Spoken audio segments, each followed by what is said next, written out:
Hey everyone, welcome to Salt and Light. I'm John Luke. And I'm Nathan. Today we have a special episode for you, don't we, John Luke? You're sure right, Nathan. We have a skit, learning a feeling of the week, a story, and learning how to make a cool craft. That's awesome. Where are we going to start? Good question. I don't really know. The story goes with the feeling, and the skit goes with the feeling, and the craft has to do with the skit, feeling, and story. Well, I think that means we should start with the feeling. Sounds like a good idea to me. Okay, here we go. Now today is special because we're bringing out a new book called The ABCs of Feeling by Miles Body. It has a feeling that starts with every letter in the alphabet. Do you know the alphabet, Nathan? Yeah. Here we go. Oh geez, starts with T, right? No, but since you said T, how about we start with the first letter being the letter T? Awesome.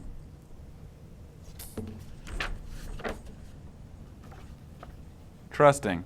Trusting is how you feel when you know you can depend on God and others. Wow, trust. You know, there's so many Bible verses and stories that talk about trust. Do you know any? Yeah, I know a couple, like Psalm 20, verse 7. Really? I don't know that one. How does it go? It goes like this. Some trust in chariots and some in horses, but we will remember the name of the Lord our God. Wow, that's a good one. Mine's from Psalm 18, verse 2, and it goes like this. The Lord is my rock and my fortress and my deliverer, my God, my strength, in whom I will trust, my buckler and the horn of my salvation, and my high tower. Cool. You know, we use trust every day. We trust people with secrets, jobs, chores, and other things too.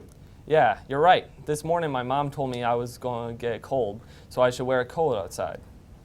I said, no way, Mom, it won't be that cold. But then she said, trust me. Exactly. We hear it all the time. You put your trust in many different people every day. And people who do things we ask gain our trust. There are people that we can and should trust. Do you know who you can always trust? In Jesus. Like it says in Psalm 118, verse 8, it is better to trust in the Lord than to put confidence in man. That's good to know. Thanks, Nathan. You know, I was talking to some puppets earlier today, and they said they had a trust situation just like one of ours. Really? Do you know who they were? Yeah, it was Rachel and her dad, Mr. Felt. Awesome. Do you think they could reenact what happened? I guess. Let's see if they're around here somewhere. I know. I'll call for her. Rachel!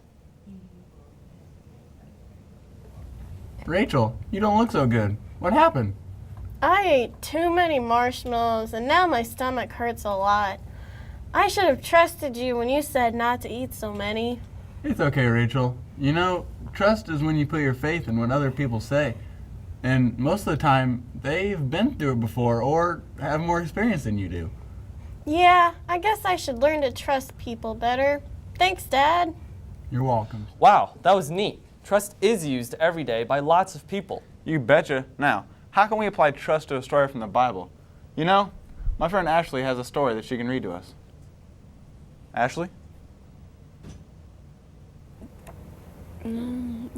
There's one story in the Bible that deals with trust, and that is the story of Noah. Okay, boys, get up. Dad needs your help. Shem, Ham, and Japheth slowly sat up and rubbed the sleep from their eyes. Why does he need our help so early? Shem muttered. Shh, don't start the day by complaining, said his mother.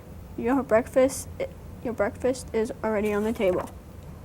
The boys sat down to eat, not very happy to be awake. Their mother smiled and gently reminded them, "Remember, we're all helping your father build the ark because God told him to build it. We're obeying God." Just then Noah came in. "That's right, boys. God is tired of the way people are behaving. Everyone is selfish and mean. No one pays any attention to God anymore. Yeah, so God is going to wipe out the whole world with a big flood," Ham shouted. He stood on his chair and jumped off, pretending to be drowning. "This is not a joke, Ham," his mother said sternly. "Everyone is going to die except us. That's because your father has led our family to honor and obey God. We have a lot of work to do. Finish your breakfasts." Soon the whole family was out in the yard. Each boy had a job to do. Shem brought the wood. Ham carried buckets of tar, and little Japheth smeared the tar on the boards. Day after day, week after week, year after year, the little family worked. But at the time the ark was finished, the boys were grown up and married. Their whole lives, they had worked on the ark with their father. One day after the ark was finished, Japheth came running into the house. Father, there's hundreds of animals headed this way. Hundreds. What do we do? Open the ark, let him in, Noah answered. Grab that food, boys, Mrs. Noah called, and get your wives, we're going for a boat ride. The Noah family followed the animals into the ark, and God himself closed the big door. Just then, the rain began to fall. Becoming a man of God. A man of God obeys God. The sons of Noah were very fortunate to grow up in a family that honored and respected God. They knew their whole lives that their father and mother lived for God and obeyed him. God was important in their home. There were probably days when the boys didn't want to obey God, but because their father led the family to respect and obey God, they learned to do the same. You probably know that the right thing to say is that you should always obey God, your parents and teachers. But sometimes it's hard because there is always someone telling you what to do. When was the time that you really didn't want to obey? Why didn't you want to? What happened? Wow, I never thought of that story being one about trust, but now that I think about it, it is. Yeah, Noah had to trust God. That's what he said would happen. He spent a lot of time, even years, building the ark, only by trusting what God said. Wow, that would be tough. But you should always trust in what God says. Exactly. Just like we said earlier in Psalm 18, verse 2. The Lord is my rock and my fortress and my deliverer, my God, my strength, in whom I will trust. That's great. Wow, that's crazy. What? What do you mean, what? You said something was crazy. What was it? Oh, I just find it awesome that Noah was able to put his trust in what God said and spend so much time trusting in God. I know. He trusted God in what he said and built the ark. Speaking of the ark, I'm thinking of something. Really? What's that? A quiz! Quiz on what? The ark. Okay, here we go. But what? Who was told to build the ark? Easy, Noah. Good job. Now, what was he told to put on the ark? Animals. Correct. But what was special about the number of animals? They had to be in pairs of 2. Yes, good job. You know what the quiz was for, right? No, but do I get a prize? Prize? How about a high five? Okay, now that we've seen our skit about trust, heard our story about Noah, and talked about the ark, how about we make an ark? What? Seriously? That's awesome. But how are we to make an ark? I'm not exactly sure, but I do know that crafty DJ knows how to make one. That means it's craft time. Yes! Hello boys and girls, it's Crafty DJ. Today I'll be explaining and showing how the animals exactly got onto the ark. You're going to need some icing, a knife, aluminum foil, animal crackers, and graham crackers. First, you want to get your aluminum foil, get your icing and knife, and begin spreading your icing onto the aluminum foil. Remember, don't be shy about this. You can put as much as needed, because in the end of this, you're going to eat it. So spread it. Get 2 graham crackers. Put one facing up. Put one sideways behind it. All right, try to get it sturdy.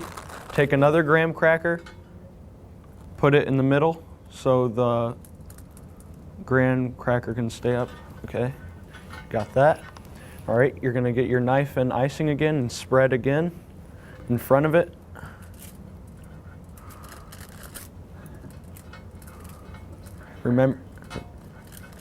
Remember, don't be shy. Watch the graham cracker. Oh, there we go. Okay, then you want to get some animal crackers. Remember, get 2 because the animals came in as a pair.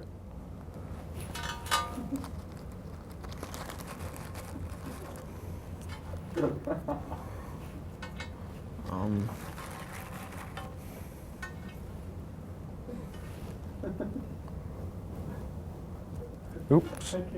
I obviously was too shy with my icing, so need to spread some more. Okay. Here we go. Okay, we've got one more row.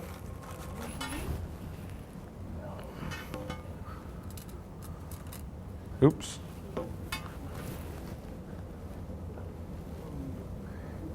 Doesn't have to be perfect because, like I said, this will be eaten, if not you, by someone.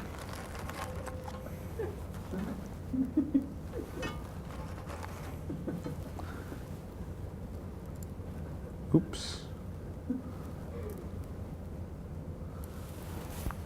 Okay, this is the, okay, this is the ark. These are the animals going into the platform. So the ark would be about right here. I would make the ark, but the ark is huge. So I'm going to pass on that for the lack of time. Thank you. Back to John Luke. Thanks, DJ. That's awesome. I loved the craft. That was pretty cool, Nathan. Yeah, it was. You know, I think we learned a lot today. Don't you, John Luke? Oh yeah, for sure. We learned about trust, how important it was, and we use it all the time. We also learned how there's stories in the Bible that show trust through God, too. And learned to always trust in God, and learned some verses to help us. And we made an awesome craft. Yes, we did, Nathan. Well, you know, I think that was a pretty good show, don't you? Oh yeah, I learned a lot. How about you? Definitely. Well, we gotta go now, but remember, always put your trust in God. And to be the salt and the light of the world. Bye.